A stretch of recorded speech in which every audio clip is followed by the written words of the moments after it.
날씨가 너무 더워서 아무것도 하기 싫은 날, 하지만 그래도 힘내어 공부를 해야겠죠? 자, 힘차게 출발해 보아요. 교통 유발 부담금, 여러분은 알고 계셨나요?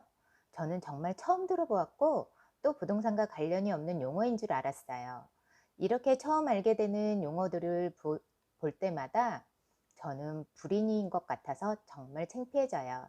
그래서 오늘은 요 교통유발 부담금에 대해서 공부를 시작해 봐요. 교통유발 부담금이란 무엇일까요? 교통혼잡 완화를 위하여 원인지 부담의 원칙에 따라 혼잡을 유발하는 시설물에 대하여 부과하는 경제적 부담을 말해요. 우리나라가 1988년 올림픽 이후 급속도로 성장을 하며 도로 교통량이 많아지게 되면서 대중교통을 권장하는 여러 정책 중 한 가지로 사람이 많이 모이는 시설을 도로 혼잡의 원인 중 하나로 생각하여 건축물의 소유주에게 부과하는 세금이에요. 1990년 첫 시행 후 매년 1회씩 부과해요. 그렇다면 교통유발 부담금 부과 기준은 어떻게 될까요? 교통유발 부담금 부과 기준이란 부과 대상은 상주 인구 10만 이상의 도시, 국토해양부 장관 또는 관계시장 군수의 요청에 따라 도시교통을 개선하기 위하여 필요하다고 인정되는 지역, 도시와 농촌의 복합 형태 시에는 읍면 지역을 제외한 지역의 인구가 10만 이상인 경우에 적용해요.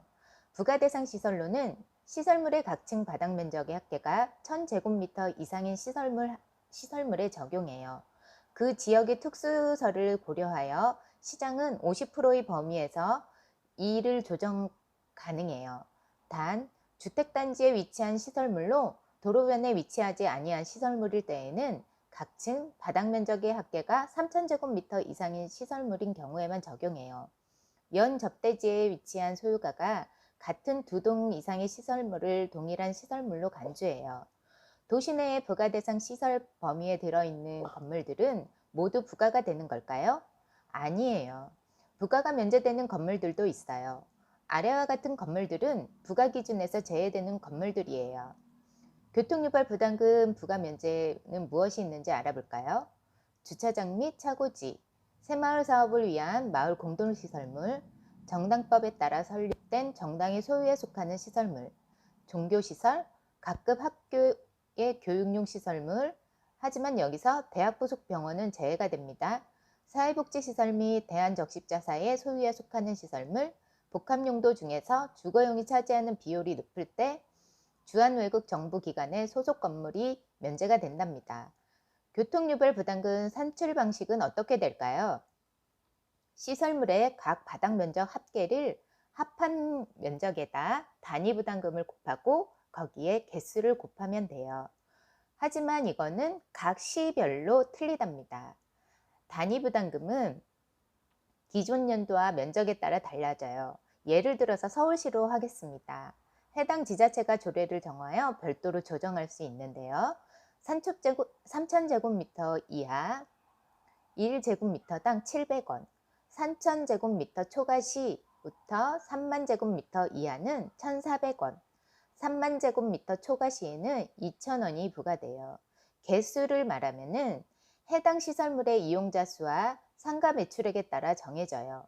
대표적으로 근로자 위주의 공장시설은 0.47, 백화점과 같은 많은 사람을 수용하는 빌딩은 10.92로 책정되어 있어요. 그 외에 호텔, 병원, 음식점 등 용도마다 개수를 적용하고 있어요. 사용 용도가 다를 시 실제 사용되는 용도를 적용해요. 우리가 계산을 해서 납부하는 것은 아니니 계산에 너무 걱정은 마시고 세금이 어떻게 계산이 되어서 나오는지는 알 수 있어야지 내가 맞게 부과가 되고 있는지 확인을 해보지 않을까 해서 참고하시면 될 것 같아요. 교통유발 부담금 납부 방법은 건물 소유주에게 1년에 한 번 부과가 되어요. 건물이 공동명의로 지분 분할로 소유하고 있다면 지분만큼 나누어 내게 되어요. 권리 면적이 소규모 160제곱미터 이하이면 대상에서 제외돼요. 건물이 양도되어 중간에 소유주가 바뀐다면 변경된 날짜만큼 부과가 되어요. 전년도 8월부터 해당 연도의 7월까지 기간을 대상으로 고지서를 받을 수 있어요. 부과 기준으로는 매년 7월 31일 말일로 정해져 있어요. 납부 기간은 10월 16일부터 10월 31일까지예요. 교통유발 부담금이 500만 원 초과 시 분할 납부도 가능하답니다. 만약에 체납 시에는 독촉장이 날라오고 3%의 가산금이 더해져서 나와요. 교통유발 부담금 경감 대상은 어떻게 될까요? 시설물 소유자가 불가피하게 휴업이나 폐업 등 30일 이상 운영하지 않는다면 도로 전염과 상관없는 것으로 간주하여 경감해 주어요. 시설물의 소유자 또는 조합의 시설물을 출입하는 교통량을 줄이기 위한 프로그램을 실시하는 경우 경감해 주고요. 국가나 지자체가 보유 시 50% 경감되어요. 공익상 불가피하거나 교통 수요 관리의 촉진을 위하여 필요시 경감해 주어요. 지금까지 교통유발 부담금에 대해서 알아보았어요. 더운 날씨에 모두들 건강 조심하시고 다음 공부에 만나요. 안녕.